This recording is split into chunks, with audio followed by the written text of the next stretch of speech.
En l'occurrence, son excellence M. le Président Macky Sall, ingénieur géophysicien, en même temps ancien chef de département de Petrosen, ancien ministre des Mines et de l'Énergie. Donc, ayant une personne de sa trempe à la tête du Sénégal, qui maîtrise bien entendu les rouages de l'État, le code minier, le code pétrolier et les conventions internationales qui concernent la gestion des mines, des ressources naturelles et des gaz. Donc aujourd'hui, le ministre Boulam Souley, il a dit, le Sénégal a le meilleur code minier, le meilleur code pétrolier et gazier dans la sous-région. Donc aujourd'hui, si nous observons une personne qui est dans la délation, dans la manipulation et dans le racontage des contre-vérités, sortir du néant pour nous raconter et nous servir un plateau de contre-vérité, véritablement contester devient une réalité et devient une obligation. Parce qu'en réalité, au Sénégal, nous ne laisserons plus des manipulateurs occuper les médias, continuer à encore écorner l'image de notre régime. Parce qu'en réalité, nous savons que, ayant la bénédiction, c'est à cause de ça que le Sénégal a eu à avoir des millions de barres de pétrole aujourd'hui. Et que les cimenteries, que ce soit le phosphate, les mines d'or, les mines de zircon, tous ces mines-là, les ressources naturelles-là qui sont exploitées, la constitution sénégalaise dit que les ressources naturelles au port.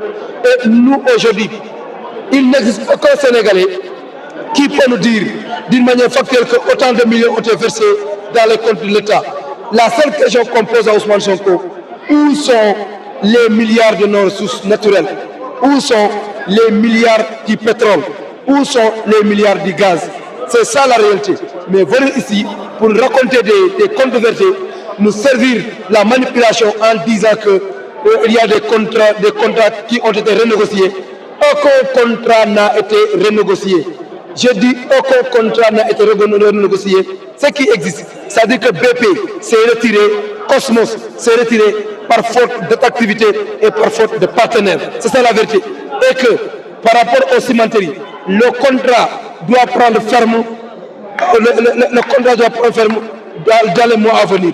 Donc aujourd'hui, il est dans l'anticipation parce qu'en réalité, vous savez, dans la zone IMOA, il y a un code qui lie tous les pays de la zone CEDEAO et de l'IMOA par rapport au code minier, au code gazier, au code pétrolier.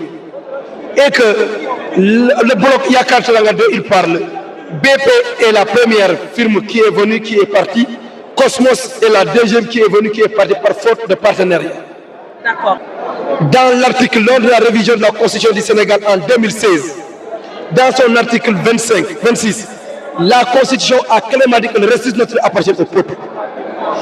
Et étant donné que maintenant, nous tous nous savons comment on procède pour offrir des permis. Avoir un permis de prospection ou bien un permis de recherche n'a absolument rien à voir avec un permis d'exploitation ou un permis d'exploration. Permis de recherche, tu négocies avec l'entreprise, l'entreprise vient, les firmes viennent pour te dire que j'aurais bien étudié ce milieu X. S'il y a des jugements de pétrole, de gaz, ou bien de fossile, ou bien de phosphate, ou bien de zircon, tu lui donnes ce permis. Il part avec sa ressource naturelle, ses ressources humaines et qualité. S'il trouve quelque chose, c'est en ce moment qu'on commencera les négociations. Qu'il ne retrouve pas, il part avec ses ressources naturelles. Donc, donner un permis de recherche ou un permis de prospection ou permis de recherche. Mais quelle est la dividende qui peut sortir à travers ça? Il n'y a aucune dividende économique qui peut sortir à travers la signature des permis. Les ressources sénégalaises sont d'abord protégées par la Constitution du Sénégal. Vous êtes certain sur ça? C'est sûr et certain, parce que la Constitution du Sénégal qui nous dit que les ressources naturelles appartiennent au peuple. Et le fait que le président a même parlé de 10% pour la future génération, cela veut dire que non seulement il assure la gestion de la transparence, il met le Sénégal en checkpoint en amont, mais aussi il pense à la future génération. Celui qui pense à sa future génération, véritablement, ne va pas sacrifier son peuple. Le président Macky Sall, c'est un patriote républicain.